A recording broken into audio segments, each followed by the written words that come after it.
A hurricane just hit Kaleb McGary Island, and the damage is potentially devastating.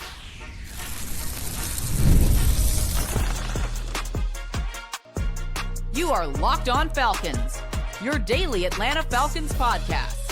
Part of the Locked On Podcast Network, your team every day.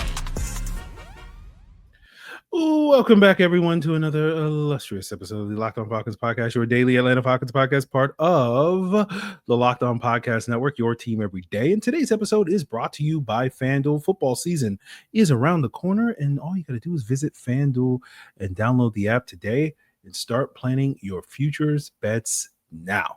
So if you do not know me, I am your very humble host, Aaron Freeman, a.k.a. Mr. Drew, a.k.a. the Jolly Green Giant, a.k.a. Mr. a.k.a. And I've been covering the Atlanta Falcons for almost 2 decades, formerly at falcfans.com, RIP, still going strong on this illustrious podcast. And I thank each and every one of you that goes strong with me as everydayers.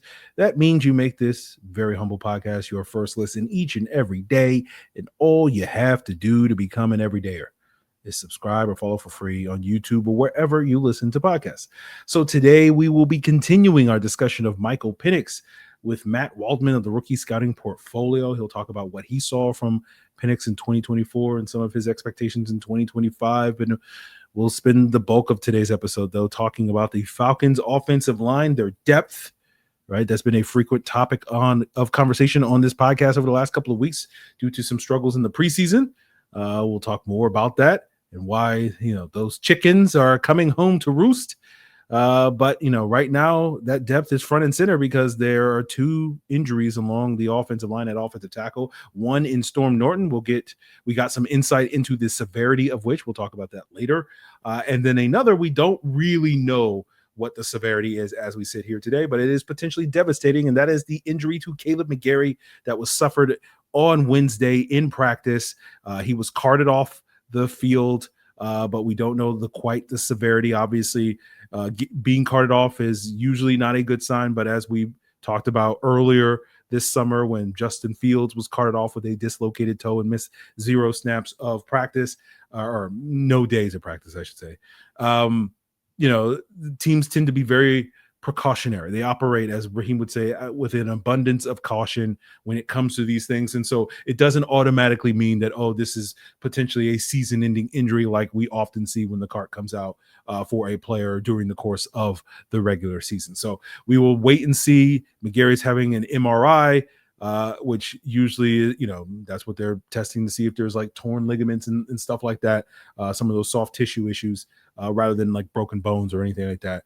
Which they should be able to figure out pretty much on hand. So we will find out that information in the next day or so when that information comes out. But as I said, this is potentially a devastating injury, mostly because of its impact on the run game. I know a lot of the attention is going to be, who's going to protect Michael Penix's blind side, all that stuff. The pass protection always gets, for obvious reasons, gets the focus here. And with Kaleb McGary specifically, like, it's one of the reasons why he's been a very polarizing player amongst Falcon fans, not to everydayers, but to casuals. And moving forward, you will hear me often grouping people into, those 2 categories, everydayers and casuals. The everydayers are the smart fans that listen to this humble podcast, and the casuals are the people that not and just live in ignorance. So, I do mean to be condescending when I do call people casuals. But, McGary is a polarizing player because people focus on his, limited pass protection abilities. He's probably like a league average pass protector, by NFL standards. But the real issue is the run blocking. And that's where the Falcons, this is potentially devastating because this is going to really, depending on how long McGary is out, and hopefully we'll get some good news and say, he'll be ready for week 1. He'll just be, a little limited. We might, shut him down for the rest of the summer, and then he'll be ready to go week 1. Hopefully that's the news we get. But, McGary is one of the Falcons' 2 best run blockers. Him and Chris Lindstrom are basically the engine for the Falcons run game. That right side, right? They are, arguably elite at the respective positions. And while the other 3 blockers on the Falcons offensive line are certainly capable, as we sit here today, we don't know how capable they are, right? Newsel, We talked all offseason about, the drop from Dahlman to Newsel specifically as a run blocker. We'll see if Newsel can grow in that regard. We've talked a lot about Bergeron's, underwhelming first 2 years, primarily because he hasn't lived up to the expectations as a run blocker. We're hoping to see a big leap for him this year. We know what Jake Matthews is. He's mostly a mediocre blocker, a run blocker, at least as far as run blocking, very good pass protector. But, every 3 to 4 years, Jake has a really good run blocking year. 2022 was the last time, 2017 prior to that point. So maybe he's due for another really good year. But, most years Jake is going to be pretty mediocre. And that engine for this run game, and I'm not a car guy, but, with a healthy McGary, with a healthy Lindstrom, it's like a V8 engine. And, you can do a lot of things with a V8 engine. For all you car people out there, but you lose one of those guys like the Falcons have potentially have in Kaleb McGary, we're not going from a V8 to a V6, we're going to a V4. And my car people out there can fact check me on this, but I don't even know if they even put V4 engines in cars anymore. It's just strictly for motorcycles at this stage. And so basically it's the idea, like you'll still be able to get to where you need to go on a V4 engine, but you're not going to be riding in style. It's basically, you're not going to be winning any races in a V4, in some, Yugo type, or whatever, uses a V4. And so, if you lose both McGary and Lindstrom, all of a sudden your car's not running anymore unless you get really big improvements from those other guys moving forward. So that's going to be the challenge for the Falcons. It's why we've harped so much on the Falcons' second string offensive line over the summer, not really even talking about the pass protection issues. We're talking about, their run blocking issues, right? It's one of the reasons why we talk about depth so much, right? And I think a lot of people, mistakenly think having good depth is having starting caliber backups. And the way that we always try to explain what good depth is on this podcast is having good depth is basically when the starter goes down, you don't have to change the way that you play. And if McGary's down, the Falcons are going to have to change how they play, because what you've seen in these preseason games is the Falcons can't run their basic outside zone run concepts, right? Like whenever they run a stretch play, they're getting like 2 yards. And that's because they don't really have the caliber of offensive linemen to really hit those blocks consistently. And that was an issue even for McGary's backup, their swing tackle, Storm Norton, who we'll talk about a little bit later, with him being down with an injury as well. We'll get into those details later in the episode. But Storm Norton was not a good outside zone run blocker.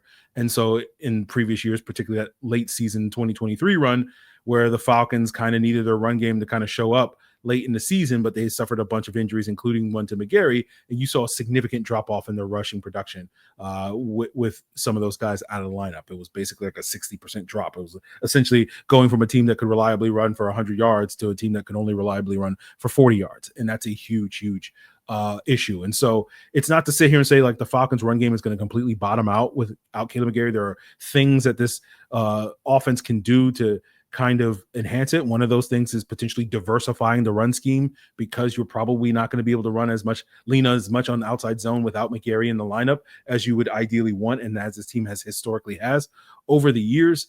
But fortunately for the Falcons do have 2 really good running backs that are able to create yards that aren't necessarily blocked for them. That was something that they were consistently able to do. Zach Robinson also will help things out by by forcing teams to play nickel with 11 personnel and running into lighter boxes, something that he did last year that also enhanced the run scheme. So there are things that the Falcons can do to work around it. So I don't think the Falcons run game, if they lose McGary for any significant amount of time, is going to bottom out, but it's the potential of going from a potential top 5 rushing attack to probably a team that probably peaks middle of the pack this season if McGary misses a significant amount of time.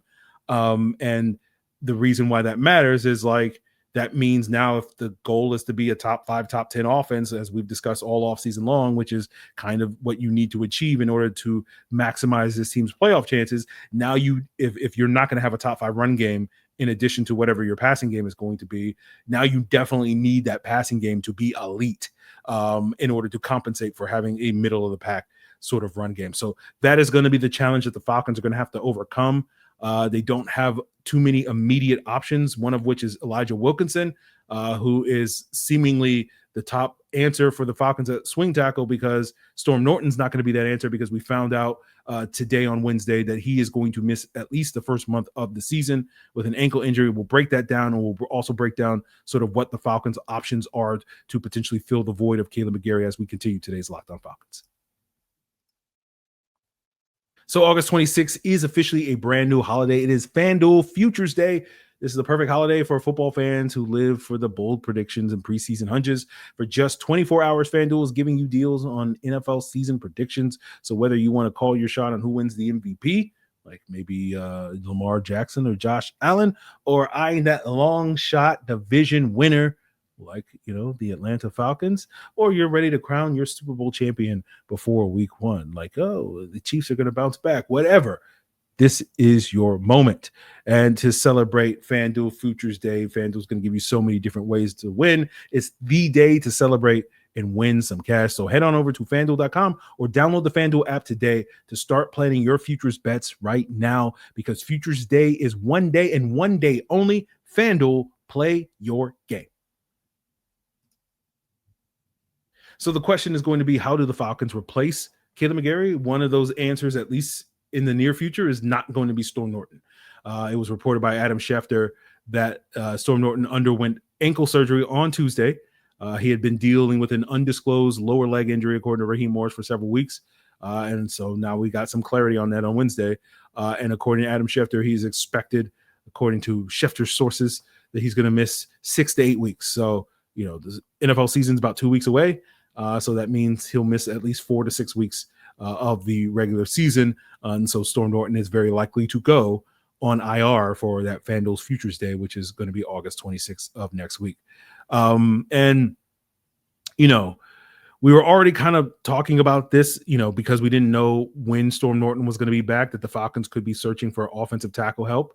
And now that we kind of have an idea that Storm Norton's going to be out, it just only confirms that they're going to need to go out there and get offensive tackle help. Even if Kaleb McGary is going to be back in the lineup, they probably need to add some insurance. In the meantime, as I mentioned, Elijah Wilkinson is going to be that first man up at swing tackle. And we talked about how Friday potentially would be an important audition for him, given the absence of Storm Norton, to be that swing tackle, because at that time we were thinking, oh, well, Storm Norton will be back at some point. But in the meantime, maybe Wilkinson can step into that role for a week or two if we need him to. In the meantime, assuming that, McGary would be healthy and we wouldn't need Wilkinson to be that. But now if McGary's, injury is notable and significant, would the Falcons even expose? We know Raheem Morris, hates, playing guys in the preseason because he wants to mitigate injury risk. Would he even play Wilkinson on Friday night against the Cowboys in the preseason finale, just because he's worried about him getting hurt at this point in time? And so, you have other options on the roster, and Jack Nelson and Brandon Parker. If you listen to Monday's Falcons squad show, you heard me wax poetically about why Jack Nelson is not a solution, as we've talked about a number of times on Locked On Falcons since drafting Jack Nelson. We like some of the things that Jack Nelson, we like the developmental potential of him, but he's a 3-year project, and this year was always going to be a redshirt year for him. And hopefully he will not see the field at all this season. And Brandon Parker has been a player that we've never really been a big fan of here, at least on Locked On Falcons, although Dwayne Ledford tends to disagree with that. And so, maybe this keeps his job afloat, and maybe he goes out there on Friday night and plays against the Cowboys and plays really well. And so maybe he can redeem himself in that regard. But it seems very likely the Falcons are going to go shopping for an offensive tackle. Whether they find a good solution for their problems, we'll have to sort of see, just because teams typically don't let good offensive tackles walk out the door. And this has kind of been an issue for the Falcons for the last decade, of always seeming to struggle to find swing tackles every few years, unless they kind of luck into one in undrafted free agency, because they don't use mid to late round picks on offensive linemen, which, I'm not going to go on a rant on today, but, it might seep out a little bit. But, you just go back through the timeline, right? This has been a problem spot for a decade. You go back to 10 years ago, Ryan Schrader in 2014, or 11 years ago. Sorry for my bad math. Ryan Schrader got promoted to the full-time starting right tackle spot that year alongside Jake Matthews. And since then, the Falcons have had a revolving door of swing tackles, right? In 2015, they picked up Jake Long in September to sort of fill that shoes. 2016, they brought in Tom Compton. He lasted 1 year. 2017, they ignored the issue, and then they were forced to kind of have to trade for Ty Sambrailo late that summer. And then he held it down for a couple of years. Then they were able to scoop up Matt Gano as an undrafted free agent, and he kind of held it down for 2019 and 2020. And then he hurt his neck and then missed the 2021 season, and that essentially ended his NFL career. And so that 2021 summer, the Falcons bring in Jason Spriggs to start training camp. Fortunately for the Falcons, we didn't have to see too much of Spriggs that year. 2022, they don't bring back Spriggs, and they claim Chuma Edoga off waivers at the end of training camp. As you guys recall, we spent a lot of that summer telling like, when are the Falcons going to bring in a swing tackle? And we did the same thing the following year when they let Chuma Edoga walk to Dallas. And so eventually the Falcons scooped up Isaiah Prince. He lasted like a month off of after the Falcons picked him up off waivers. And then eventually the Falcons in late September were able to find Storm Norton. And he's been holding that spot ever since. But now with his injury, at least for the first month of the season, we will need at least a new swing tackle, if not a potential new starting tackle, depending on what happens with Kaleb McGary. So, I say all that to say, like, finding a good offensive tackle off the waiver wire is easier said than done because, again, teams don't let good ones go because it's a premium position. Now, the Falcons have been able to skate by for the last decade without really prioritizing this position in the draft because Jake Matthews is extremely durable, and it's one of the many reasons why Jake is perpetually, I was like continuously or perpetually underrated by the casuals, as we say. And then McGary has been, he's missed time, but he's never missed more than like 3 games in a season. And so the Falcons' lack of depth at that position and unwillingness to draft depth at that position, has not been a problem. But, if you've been listening to this podcast, and again, I'm not going to go on a rant, but, we have been sitting here since the 2022 draft, basically saying, I hope the Falcons draft an offensive tackle this year.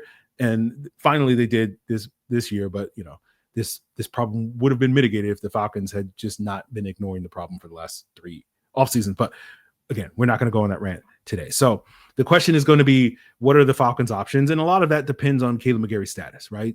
Do they need a starter or do they need a backup, right?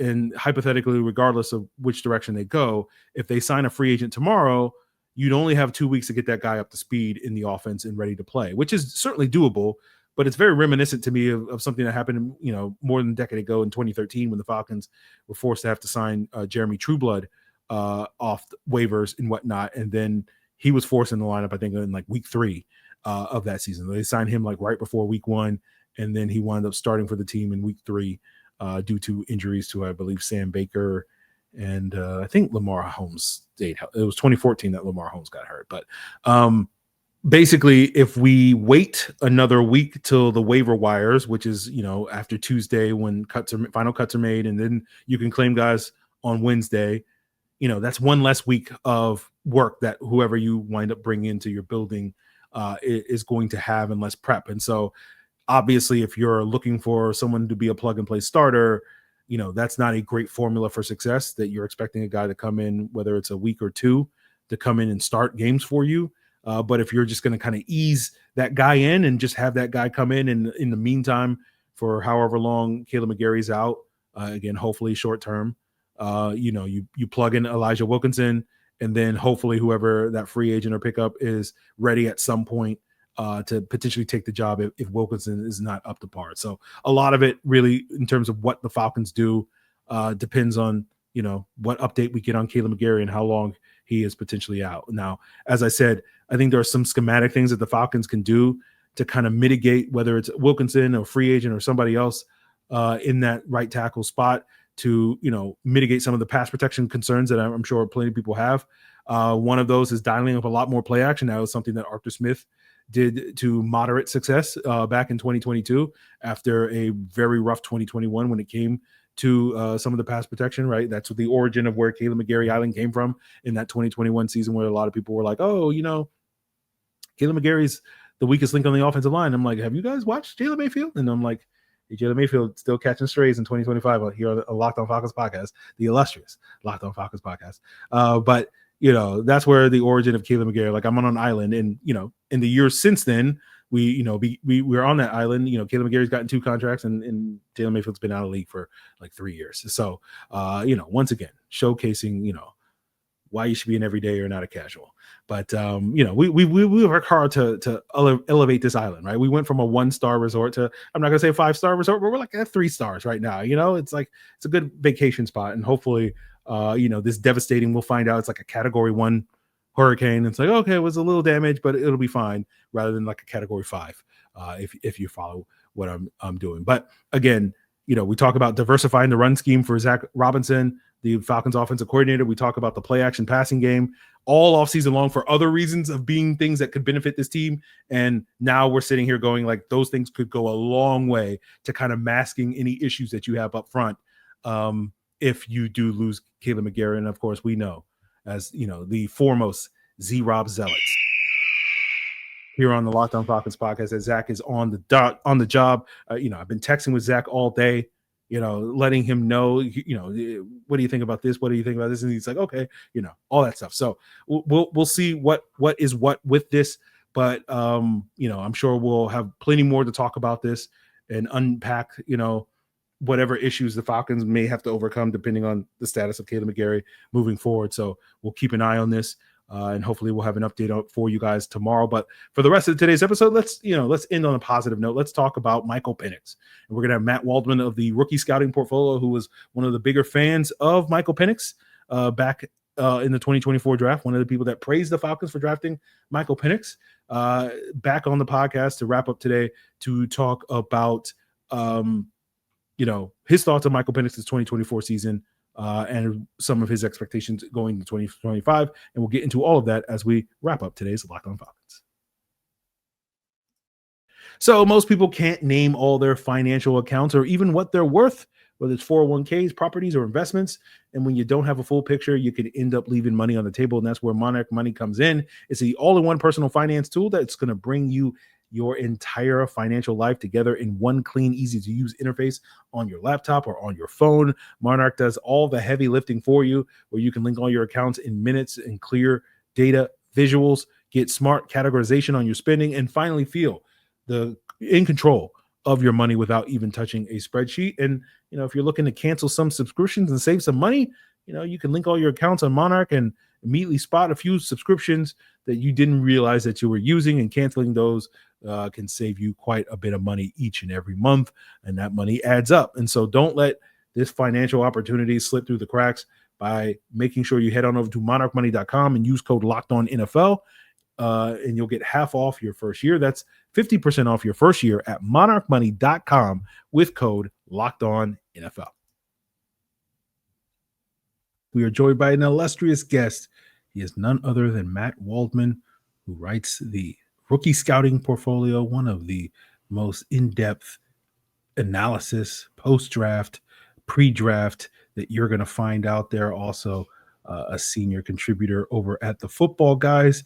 And Matt was one of many that came on this podcast after the 2024 draft and said, hey, everybody who's criticizing the Atlanta Falcons for drafting Michael Penix probably needs to let down, because I think this thing may wind up working out very much in their favor. And I wanted to get Matt back on to sort of see where we are a year later on Michael Penix, and sort of if he still feels that the future is bright for him in Atlanta. Matt, my friend, welcome back to the show. Hey, Aaron, it's always a pleasure. And I'm excited to be able to have this conversation and revisit this, because I'm as excited as ever about Michael Penix's opportunities to develop into a good NFL starter. And we saw that, in fact, the Atlanta Falcons made the right decision to get a second quarterback, because the first one was not ready to complete a season. And you could see that in the beginning of the year when he was statistically fine, but they were protecting him. They would not allow him to throw high velocity targets in the intermediate range of the field, because his Achilles wasn't healthy enough for him to be able to do that. So I don't know why they pick him, but I can't run in a straight line. I can only run in a straight line at full speed right now. Then they had to protect him for half the season. Then when they started to unleash that, he started failing. I mean, the defenses were kind of found him out and knew, okay, he can't move anymore very well, at least at this point, and he can't throw with velocity. And you may manage a field well, but when they start painting you in a corner and you can't throw your way out, maybe you needed that quarterback to have a shot to get into the playoffs as opposed to that extra defender. Now they're doing that this year. So I think, the Penix era couldn't come at a better time. And I think you're about to see a guy who is a very aggressive thrower who attacks downfield. And you don't ever have to worry about the arm. He probably has one of the finest arm talents that you're going to see in this league right now. And so piggybacking on that point, obviously you express your excitement for what's to come for Michael Penix in 2025, and we can explore that a little further today. But also want to get your thoughts on what we saw from Michael Penix in 2024, in the 3 starts that he had at the end of the season. I'm assuming based off of what you just said, Matt, he met and or exceeded your expectations. But what were your thoughts watching the film from last year? I reviewed it again this afternoon. I remember watching it and feeling pretty good about what I saw. And I watched it again this afternoon. And, what I saw was someone who he had interceptions. They were clearly catchable targets. Maybe they were a little inside the receiver and the receiver didn't use the best technique to make the play and the ball bounces up in the air. There was a misread against Washington that was just looked like he and the receiver really weren't on the same page, and things like that. That's growth stuff. When you talk about pinpoint placement, there were plenty of pinpoint throws.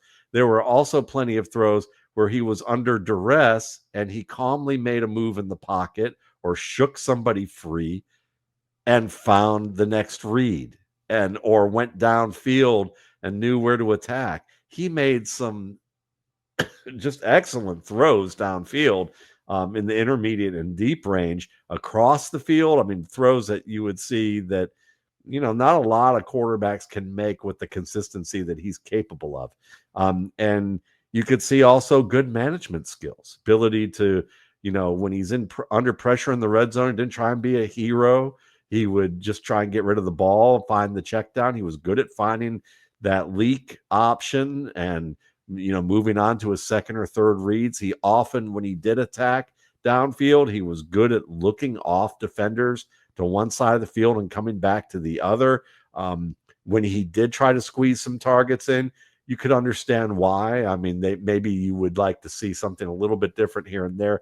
But for a rookie in his first real set of starts or extensive playing time, they were still throws that even veterans would try and make, squeezing into your primary at Drake London in the red zone, on a play where maybe he doesn't catch it, and it's knocked away, but you can see that the logic was there. What I saw was a quarterback who his drops were smooth, his reads were sound. The mistakes he made were more rookie growing pains mistakes than any fundamental flaw in his game. And I saw, aggressiveness, ability to, but also an understanding of when to temper back that aggression, which a lot of big armed guys don't do well. And he did. And I saw excellent pocket play. You also saw a little burst, when you watch somebody run at the combine and see what he did, even after those knee surgeries. You saw a little bit of the Indiana Michael Penix, where he took a long corner to the left, against the Panthers and made a nice diving run into the end zone for the pylon. And that showed some burst there. So I think you have a player who really is in a great position, especially when you talk about that the offensive coordinator, Zach Robinson, is incorporating more from the Washington offense. And I went back and watched some more of the Washington offense as well. I went back and watched, say, like the Texas game, from his final year, and just to see what some of the things that I would think they're going to incorporate in. And to me, well, Atlanta has one of the better offensive lines in the NFL. So I would think that they will probably try to do some things where they spread the field a little bit. They do some play action where maybe they pull a guard or they pull the center, and they run some things to one side where there's longer developing man-on-man routes to one side, where maybe there's a little bit of a double move in conjunction with the play action and some level stuff going on high-low on the opposite side to draw the middle safety away when they're playing cover one, and he can get an across the field, opposite field deep shot to a receiver who works himself open on a slower developing play. You could see how they do that. You could see how maybe what they build into the offense will be a lot of things where there's always one or two options kind of hanging out in the flats and wide, so that if his reads early on aren't there, he can just hit somebody quickly and get rid of the ball. They built that in the offense very well. There's some really nice cover 3 and cover 4 beaters that they had in their offense. Some of them are predicated on a little bit of movement from Penix to set things up. And because he's, a lefty who throws very well, even moving to his right, you get someone who is going to stretch the field in a way that Kirk Cousins could not remotely do last year. And even in his best years wasn't as strong-armed and prodigious as what Penix has. So I don't expect Penix to come out and be a Pro Bowl player this year, but I do expect that we're going to see this. We're going to see the promise, and we're going to see Atlanta have games where he pulls some things out and people are excited. We're going to have some games where maybe they could have pulled it out and he makes a mistake and the defense catches him. But overall, I think most sensible people will probably watch Penix and go, okay, he's promising, and we're at least our offense is headed in the right direction from the standpoint of what's under center. Yeah, I think that's a very fair read of the situation. And when you look ahead to this upcoming season, you talked a little bit about, maybe some ups and downs in the sense of, maybe not a guy that's going to come in and immediately be like a top 5 quarterback. But I think the expectation from myself, and it sounds like from you, Matt, is that he will be a good quarterback, and the Falcons will have sort of their franchise quarterback.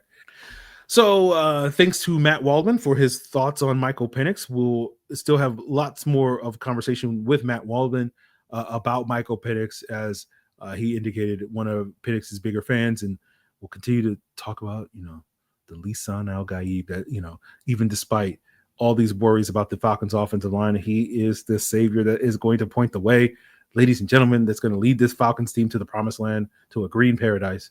We'll continue having conversations, parsing out that conversation with Matt Waldman as the week unfolds, and give you any updates on all the things leading up to Friday's action. We'll be back tomorrow, probably with Jarvis Davis, to talk more about the preseason action against the Dallas Cowboys and preview that matchup for you guys. So continue to make Locked On Falcons your first listen. And for your second listen, check out the Locked On Fantasy Football podcast, so you can get the inside scoop on, how you're going to win your league this year. Locked On Fantasy Football, of course, is part of the Locked On Podcast Network, your team every day.